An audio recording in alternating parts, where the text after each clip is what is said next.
I stopped coaching. I literally stopped coaching because of this drama. And then I started getting more involved in the community here in Texas. I don't know. This wine right here. This wine right here. Got me. You'll come back to it, I'm sure. Yeah. I started seeing people doing it online. I was like, why can't I do that? And then you mentioned like, why can't we do this? It's like, hell yeah, we could do this. Yep.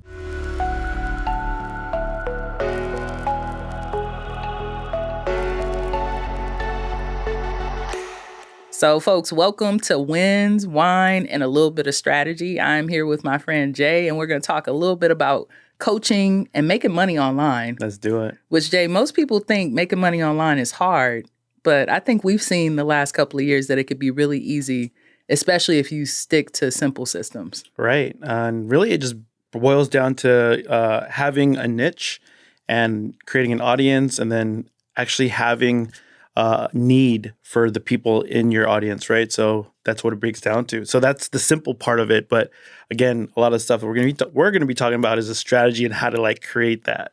Yeah, I'm really excited about it. So before we jump in, this is Wins and Wines, right? So I want us to start off with what is one win that you're celebrating for your business, maybe in the last like quarter, right? Because that's kind of how we look at business when thinking about online businesses. So a big win is I transitioned into like the event space. So that's what we're going to be talking about today. But I've been fine tuning my strategy on how to create more online ticket sales for my clients. And a biggest win was one of my clients made over $80,000 in ticket sales, and we crushed it. And I was like super excited for this person. And I figured like, man, like event space is like a really untapped, advertising platform that I've never really dove into. And I think that's my transition now. So like the biggest win in the quarter is like these clients that are doing events now. We're selling online tickets for their actual like festivals. This strategy is like working. I'm like, wow, like the power of social media and paid ads is like ridiculous, and it's underutilized. So I think that's going to be like one of my biggest wins. Nice. Well, cheers. Cheers to that. Yeah, let's go. Because we outside now, so more people are having events. That's exciting. And yeah, that's a thing where, 2 years ago when everything was shut down, it was really hard.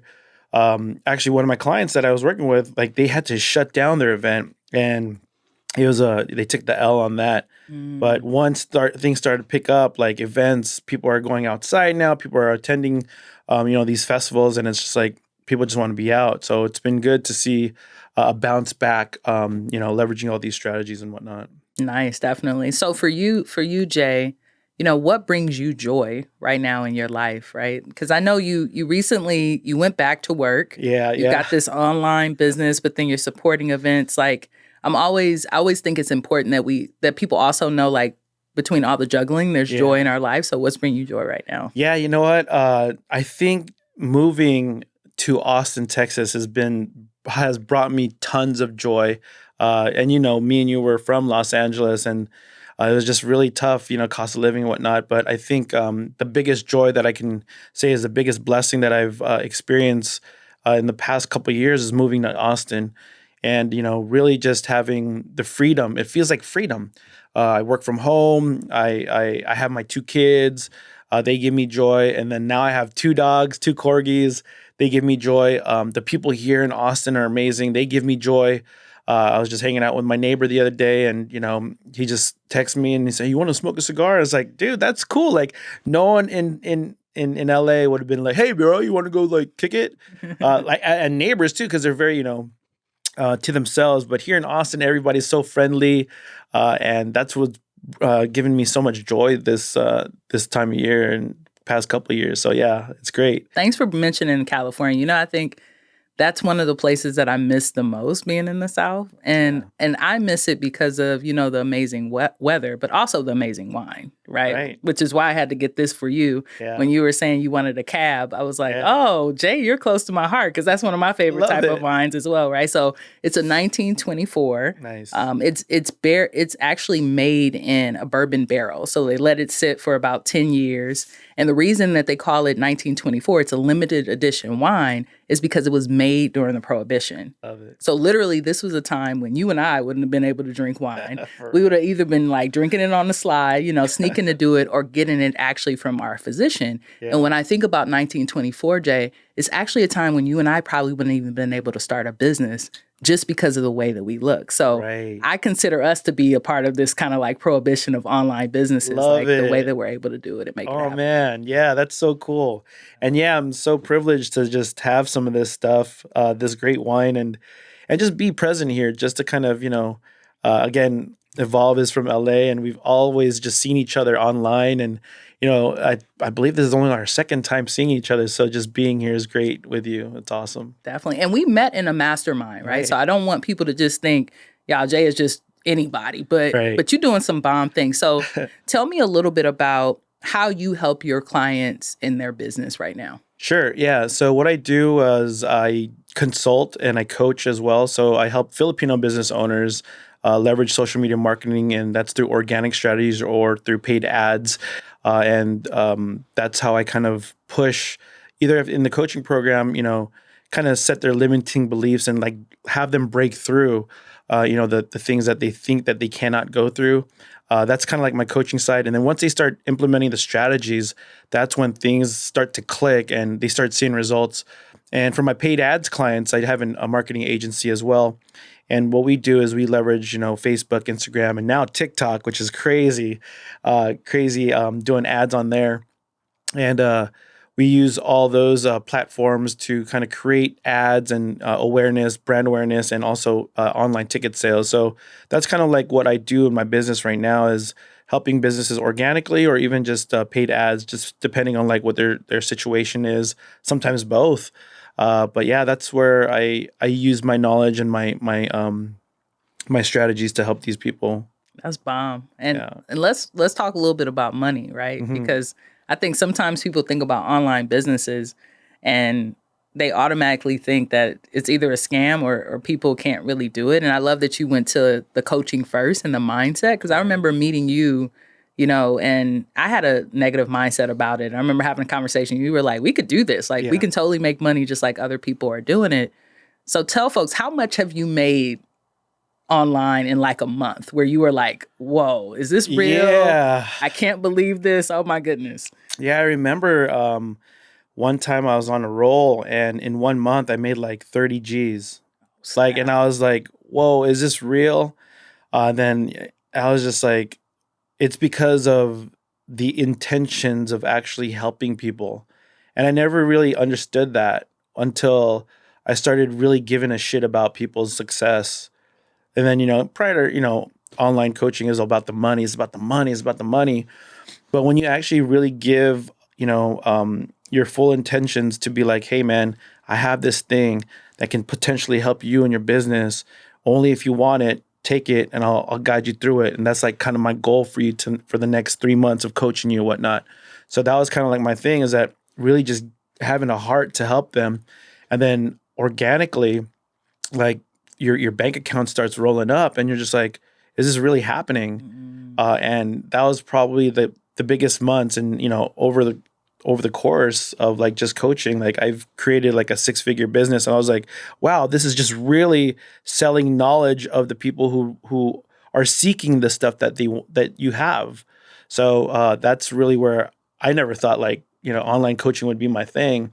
But again, during the pandemic, I had to pivot because all my clients were, closed shop in California. And I was like, what am I going to do next? And really it just came down to like literally praying on my knees, like telling God, like, yo, man, I don't know what to do, man. And then things came up, and I started seeing people doing it online. I was like, why can't I do that? And then you mentioned like, why can't we do this? It's like, hell yeah, we could do this. Yep. It's just really having the mindset, like you mentioned, the mindset that it could potentially work out for you only if you put in the work, right? Yeah, definitely. 30K, man. Like that's the average teacher's salary. That's wild. And you were able to make that in a month. Like that's a big deal. So, that's why I tell folks we can't limit the amount of money or the time we can get money. Like I tell all my clients, like, what's the quickest way to the bag? Like if they ask me a really complicated conversation and they're like, I could do this, I could do that, but then they give me something that's really simple.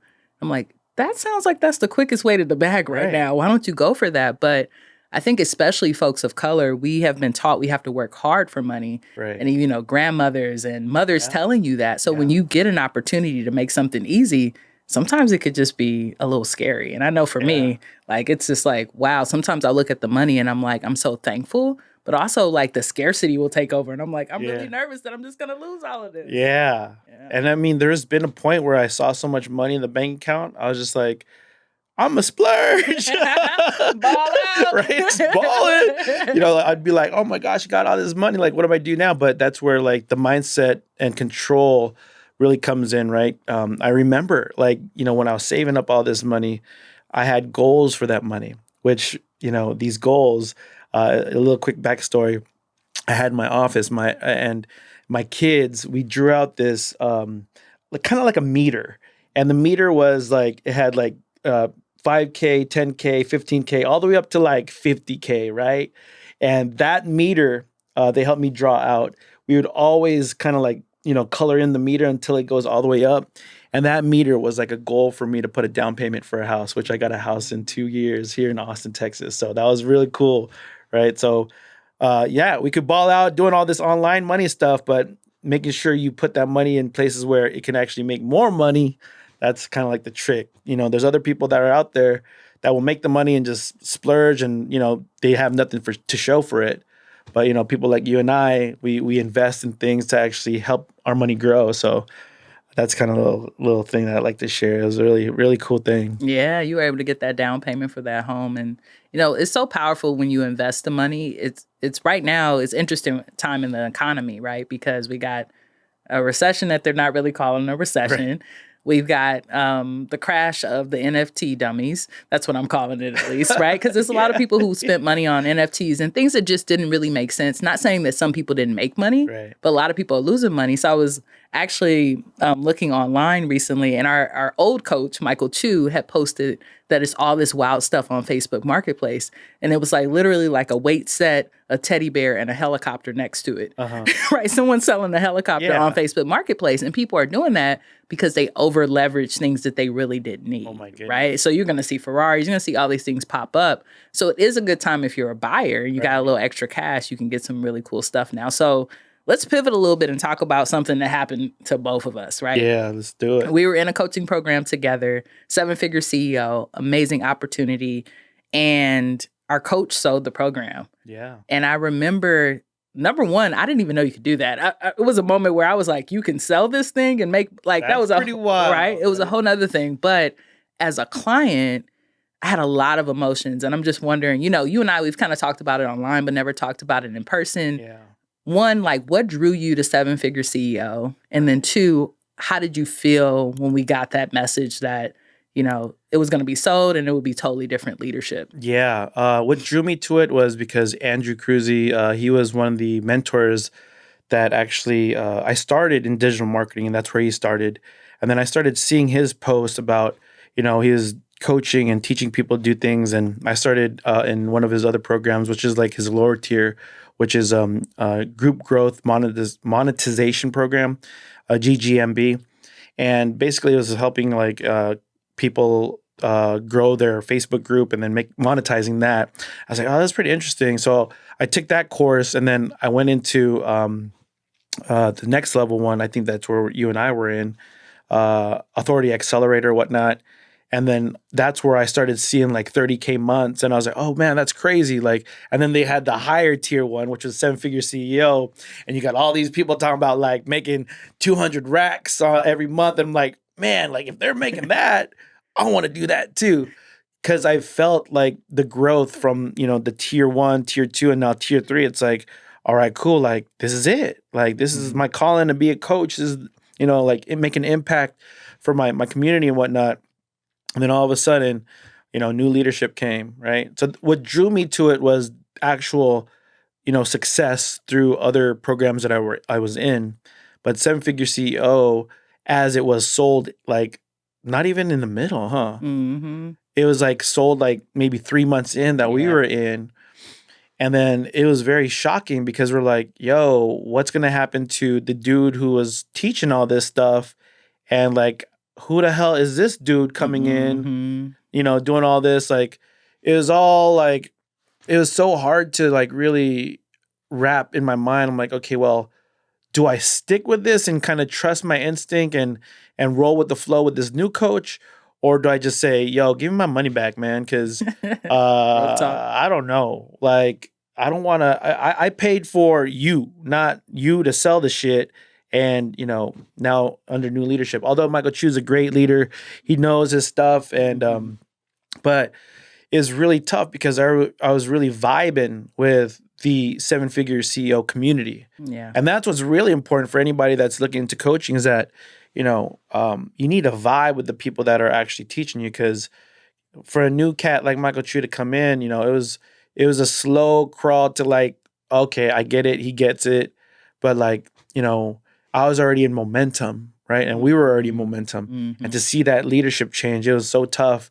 I saw a lot of it was just kind of hard to kind of get the gear going kind of thing. Yeah, and a lot of people left. That's what I Yeah. noticed too. So for me, I think that was really even more than like Andrew. It was like the community we had built.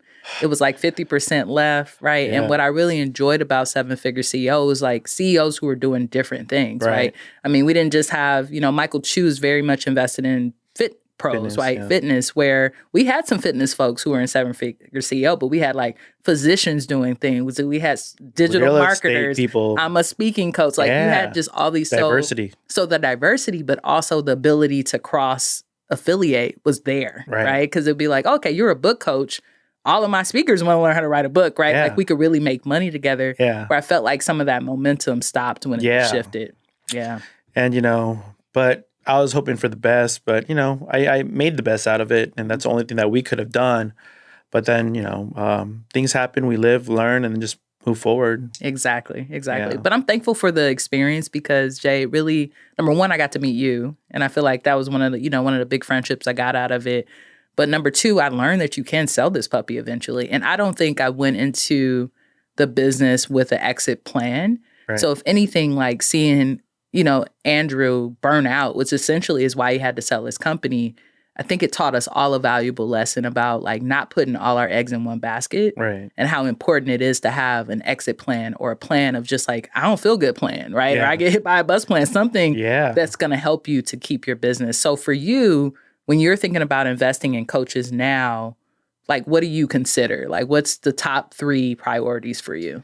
Yeah, I think for me and for anyone that's on here that's listening, it's really understanding or like following the coach that already has the results that you want, right? And sometimes it's going to take some research, or sometimes it's going to take some people in your inner circle of influence and that's going to tell you, hey, Jay, like check out this coach. So following them. Another thing is sometimes they're giving out workshops for free, or they're doing like lower tier workshops that are like $27, $97, whatever. Invest in those little things first and see if that is actually value to you, because ultimately they can actually help you out if you're vibing with them. So then that's what I would call like kind of like the test drive and vibe. So test drive some of their stuff, like their workshops or their master classes. And then, if you're vibing with them, I'm sure a lot of them have like strategy calls where you guys are a good fit and you feel that the vibe is cool. And if you could see like they have a vision and a mission to actually drive you to where you want to go to, because you'll feel the vibe and you'll feel like that warmth that they really care to help. And then, I felt that with Brad. Mm-hmm. Brad was one of our coaches, Brad Newman. Shout out to him. Brad, man. Yeah. That dude helped me in like everything from the highs, lows, and all that.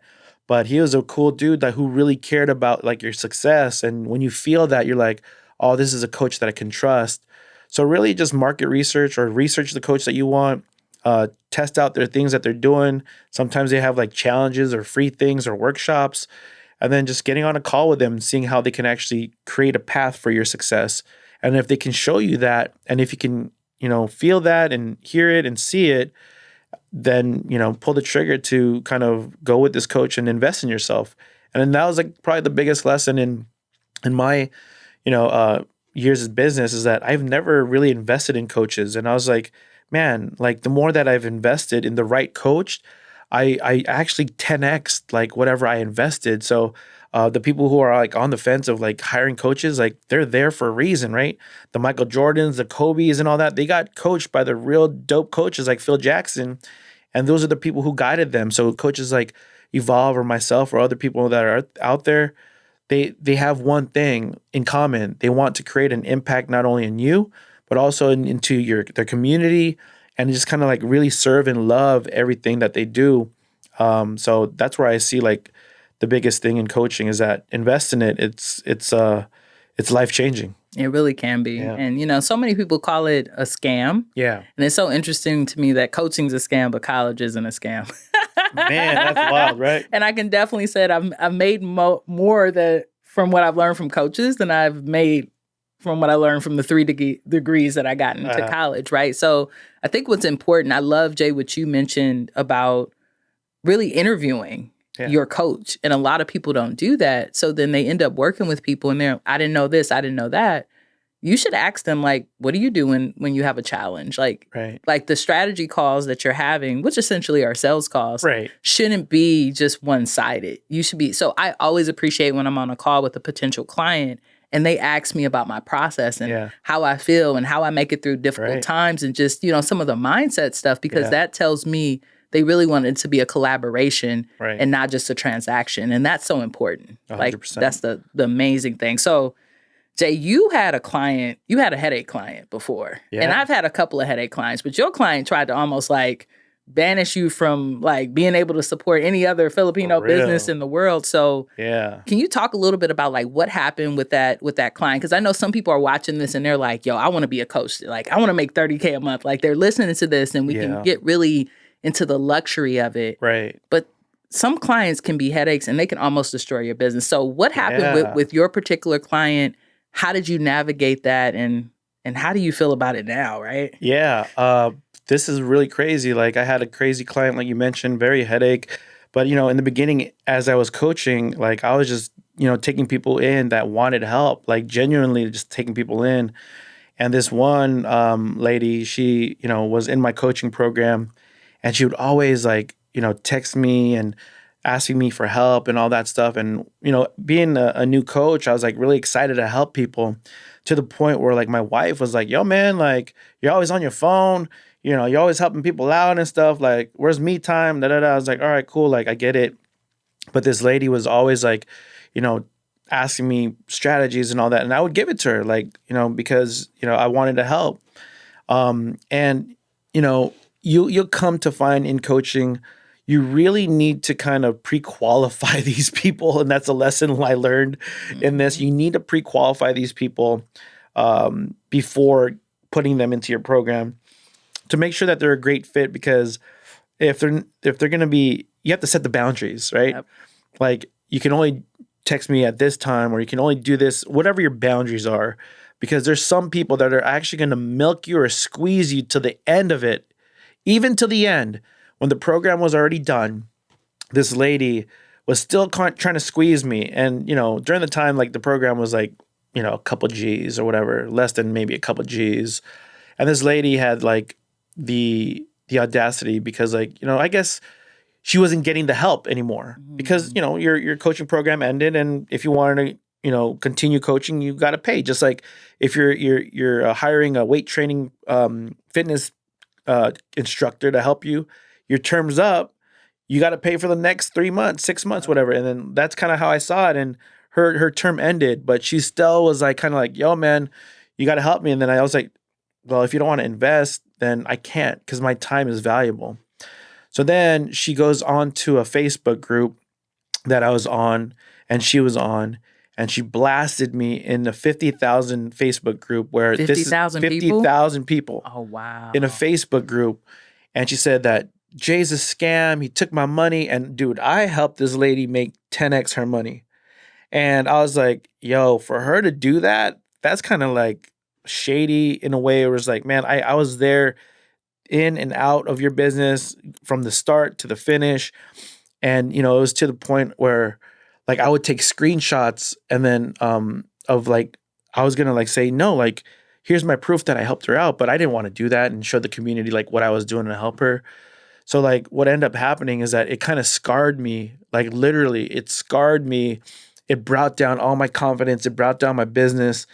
And like I just didn't have the drive anymore because then the community, the Filipino American community thought that I was a scam. Mm. And then I was just like, how do I recover from this?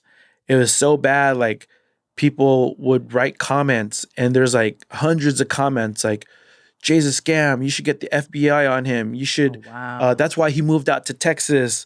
You know, you should get your money back and all this stuff. Like you should file a complaint. And it's like, bro, and you got other people that were actually, you know, vouching for me like, nah, dude, he's a cool dude. He's helped my business. And, you know, but you got all the, you know, the peanut gallery just like, you know, just put in their 2 cents in like negative stuff. And I was just reading this stuff and imagine like, you know, a community of thousands of people just looking at you as like, you're the scam. And I was just like, man, how do I get out of this? And literally got down on my knees and prayed again, cried and everything.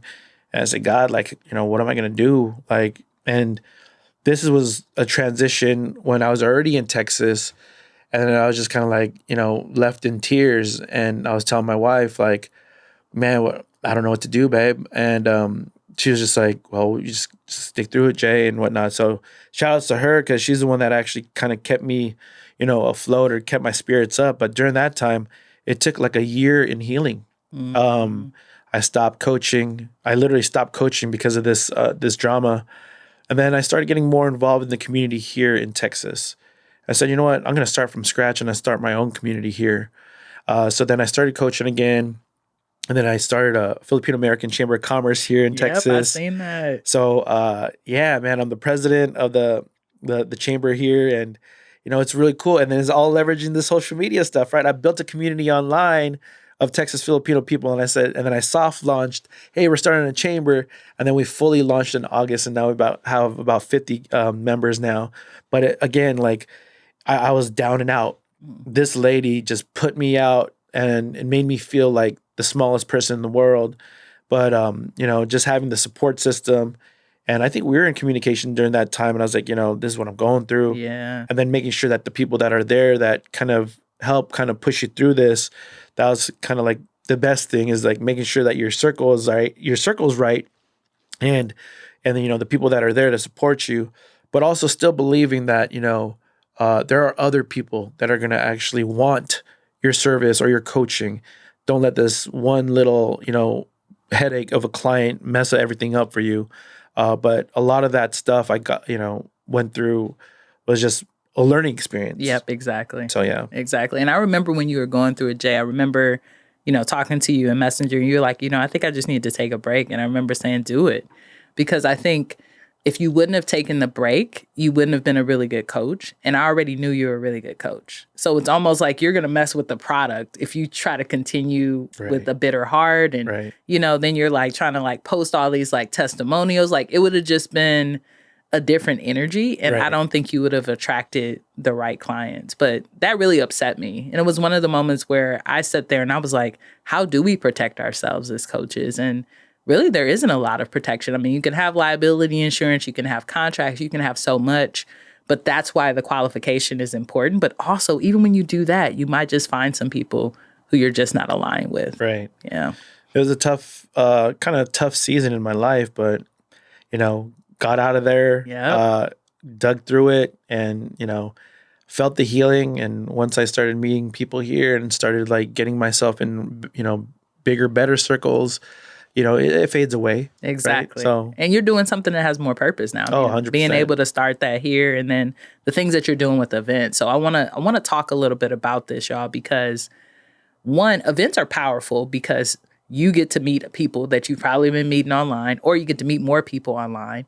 Two, if you're any type of business, it gives you leads, it gives you traction, it gives you, I mean, social media posts forever. I was looking at, you know, our coach, Michael Chu, is doing an event. And they're using all of the content they captured at the last event we did, right? So it gives you that landmark. But how are you able to sell out these events? Because I keep seeing these posts where you're like, yo, I helped my client sell 150 tickets, 200 tickets. Like, are you using marketing? Is it organic? Take us a little bit through the strategy of like, what do we need to do to get butts in the seats. Because I think Sure. a lot of people want to do virtual and in-person events, but Right. their fear is, I'm going to invest all this money and me and my wife are going to be the only ones that show up. Yeah. Well, there's really two routes, right? There's organic or paid ads, and we could talk a little bit more of the organic side of things. Again, bringing back to marketing. Events is all about marketing, right? So again, you mentioned leveraging all the assets that were in the last event, like videos, testimonials, footage, and all that. That's going to play a very big role into both organic and in paid ads. But organic marketing, I believe it starts with an audience, right? So either you have an audience through your Facebook or your social media channels, right? Or Instagram, whatever social media channels. And then you can create a post that will actually try to, what we call a validation post, right? We learned this validation post where it's like, you put a post out there, and then if you got people to raise their hands, then cool. It shows that you potentially have something, right?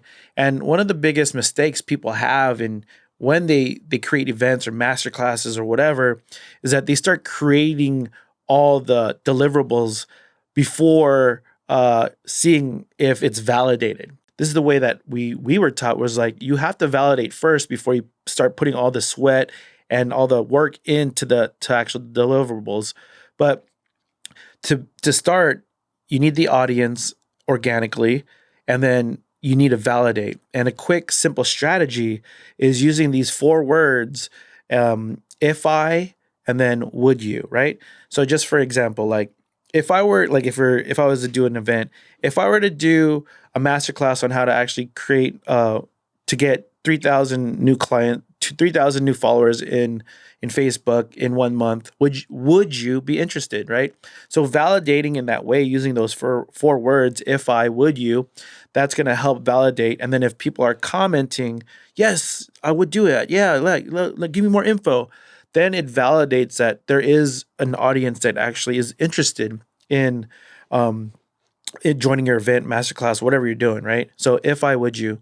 So that's kind of like the organic validation. And then once you get validation, then you can start working on the deliverables. But if you don't get validation, then you have to go back to the drawing board and kind of like market research, like what are your audience needs, wants, desires, and whatnot, and pain points. So that's kind of like the strategy. And also, if you have an email list, you can actually ask the same thing. If I were to create blah, blah, blah, would you be interested? And then if your email list is interested, then cool. Then start working on the deliverables. So that's kind of like organically, in a nutshell, how you can quickly see if your event will pop off or not. That's a good point. I've done it, Jay, where I haven't had a validation. Crickets. And it's like so hard to sell. It's so hard to. It's like you could give them something for free and you still would have a hard time selling it. Right. That's how hard if the audience isn't saying it. Right. And then the ones where I've had where it's like everyone's raising their hand, it's almost like hotcakes, right? So it's so important.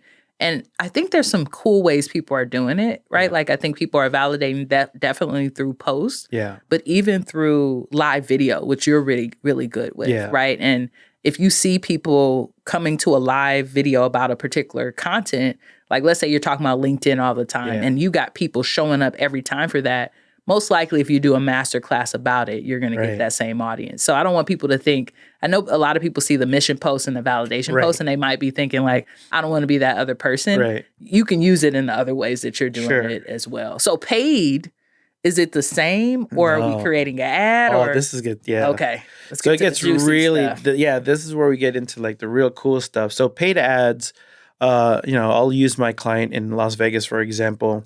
They've been around for almost 10 years. So they kind of created their branding already, right? So it's very important to make sure that people know you already. And if they don't, then start, creating content, get your name out there, whatnot.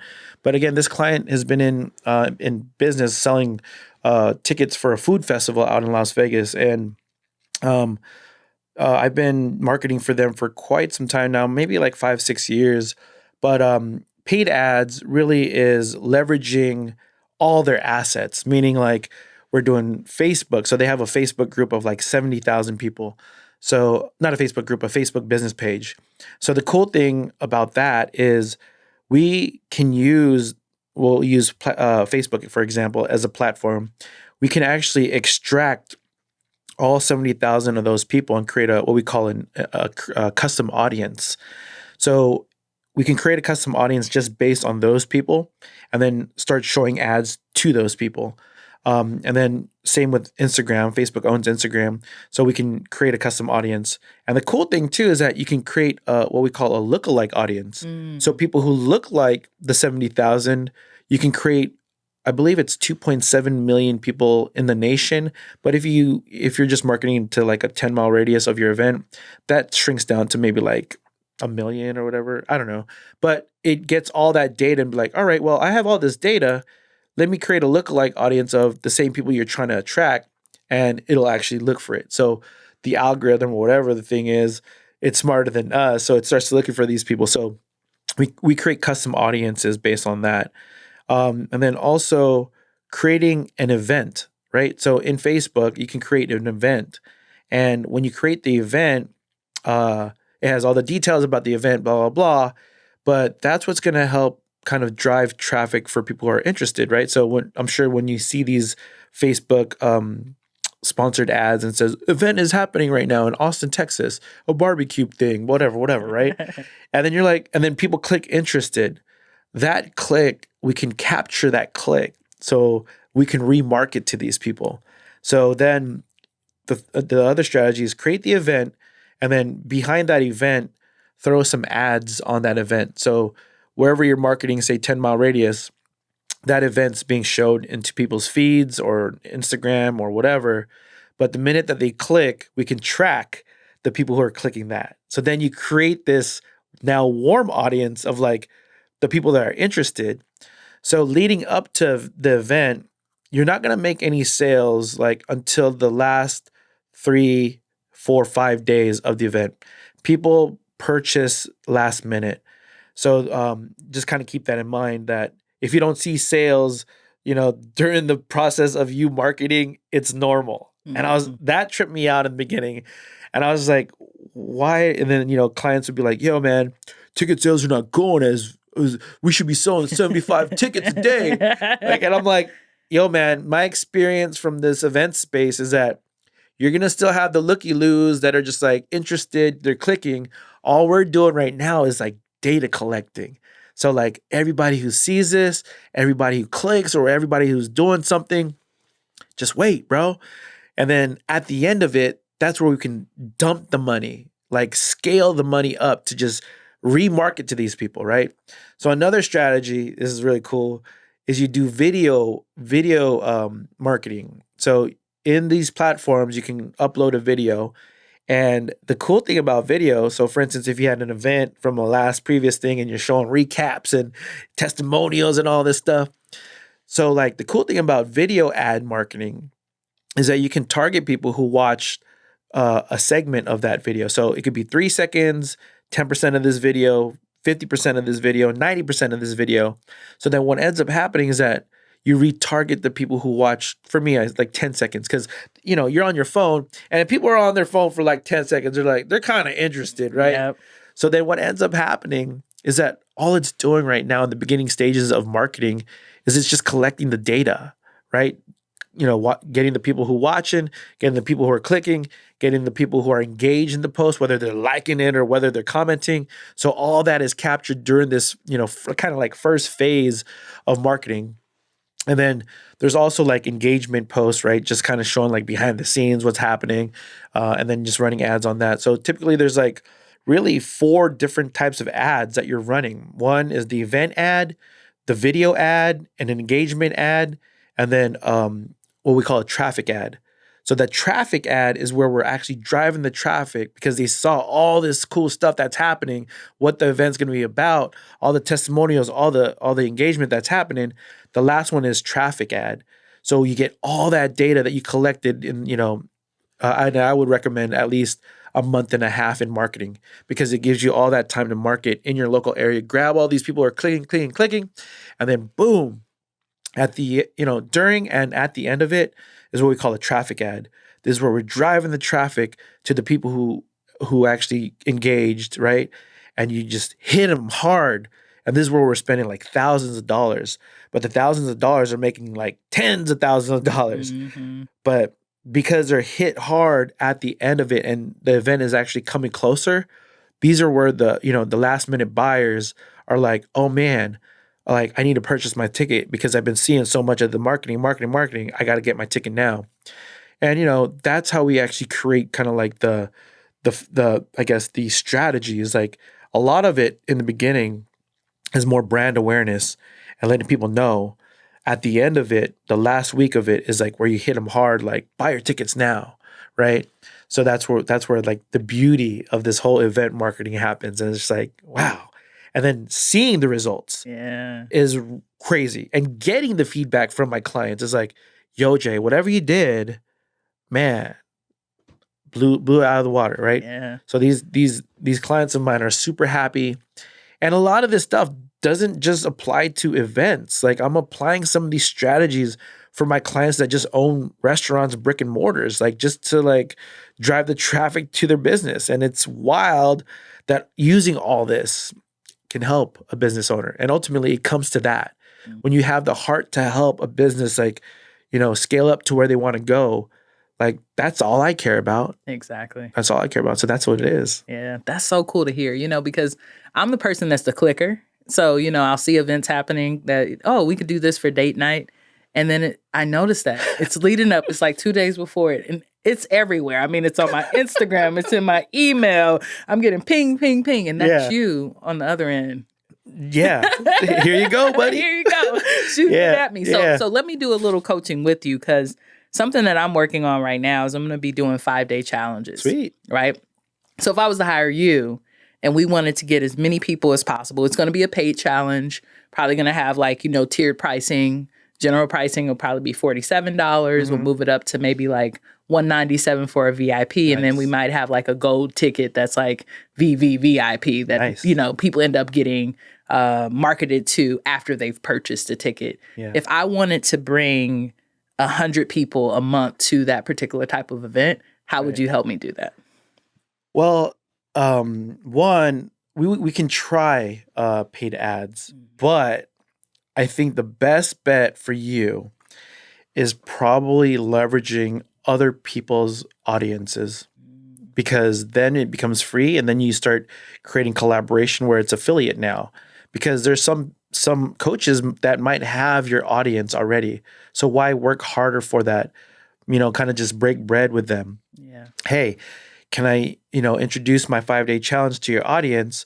And, for every ticket that's sold, I'll give you 50%. And that's kind of like industry standard in our online space is that, if you're leveraging somebody else's audience, you guys split 50-50. And basically you're trading your value, your knowledge for, their audience, and they get paid because they gave you that opportunity.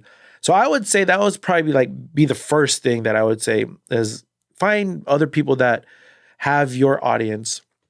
And then if you wanted to actually do paid ads, you can start leveraging I'm sure you already have an email list. Mm-hmm. So the cool thing too about paid ads is with that email list, we can create, again, a lookalike audience that will take the data from your email list and pick up the name, email, phone numbers from, that's registered to Facebook.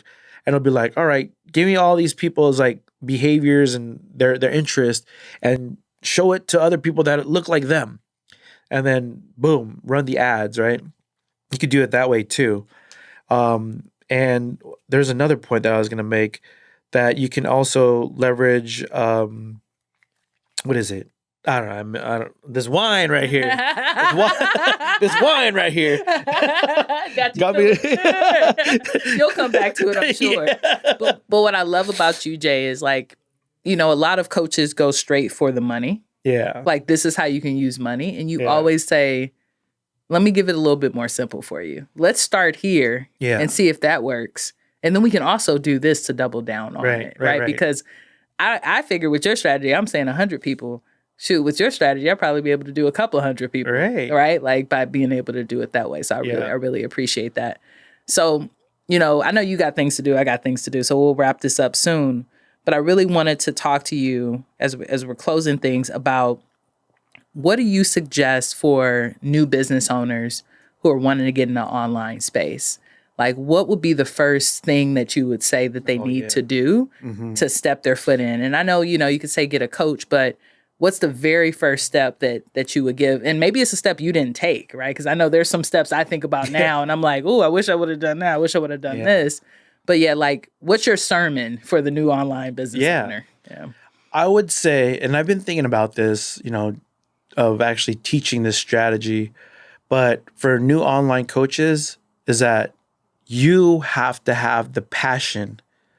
And that's where it starts first. Like you have to have the passion, live, eat, and breathe, whatever you're doing, right? Whether you're doing marketing or whether you're coaching people how to speak, you got to live, eat, breathe that stuff and show that passion. And then what you can do is really, start doing things for free to see if it's even a thing, right? So like these free workshops or free master classes or whatnot, just to kind of get a feeler. And if people are interested in what you're doing, that's when you can really be like, all right, I think this is it. This is where I think I can be a coach to help these people.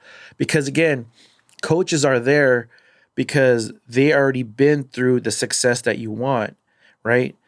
So if you have something where you can teach people how to be a successful business owner, how to run a food truck, or how to be a good DJ, or how to be a good speaker, we lived through it as coaches already.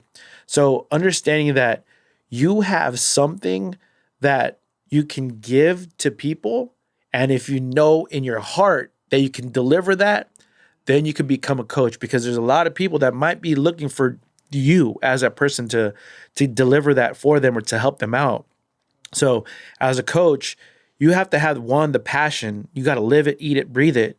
And then two, you have to have the heart to actually walk these people through like your process of how to coach. Because being a coach, there's a lot of elements and ways to kind of deliver the material. And there's other coaches that are very just like, this is what you got to do, da, da. But again, there's a process of how you deliver the stuff. And that's what's really important. So I think that's one is really just the passion. And once you have the passion, you can start off doing some free stuff. And if the free stuff, this is what we call like the beta, right? Yeah. Test it out. And if the test works, you validate that, then it's like, all right, I want to step into my coaching game. And then that's where you can, get into online business and start just sharing your knowledge and trade of money. And that's how we've been able to do that. Yeah, that's super powerful. So how can folks connect with you? How can they, work with you, whether they want to hire you? I mean, I already know how to hire you. So y'all don't try to take up all Jay's time, but how can they hire you? How can they work with you right now? Yeah, you can find me at jayaquino.org, and that's JAYAQUINO.org. Or you could find me on Facebook, jayaquino.org on Facebook. So it's like Facebook.com/jayaquino.org. And then also Jay Aquino on Instagram. So I'm mostly on Facebook, so you can find me there. And can't wait to help your community or help anybody out that is listening. And really, it's just, again, being a person of service and being an impact to others is like what it's all about. Yeah, that's hella beautiful, y'all. We're going to put all that in the show notes so folks will just be able to click it and make it easeful for them. And the one thing I want to say to coaches who might be watching this is Jay can come in and rock your community with some really good knowledge. You've came through and helped so many of my clients, by doing just some amazing workshops. So even if y'all just need a thought partner on how to elevate some of the content in your program, I think you're phenomenal at that as well, Jay. Thank you so much. I appreciate you. Definitely. Well, thank you for being here. I appreciate it. Thank you. Last cheers. Yes, last cheers. Yeah, let's go. Ashe. You have a good one. You too. All right, folks, that's a wrap. Thank you so much for coming through to Wins, Wines, and a Little Bit of Strategy. I'm Evolve Benton, the Speaking for Profit coach, and we are here to help you monetize your message, but really monetize your heart, as Jay said, because if you can do it, anyone can do it. All right, y'all. Peace.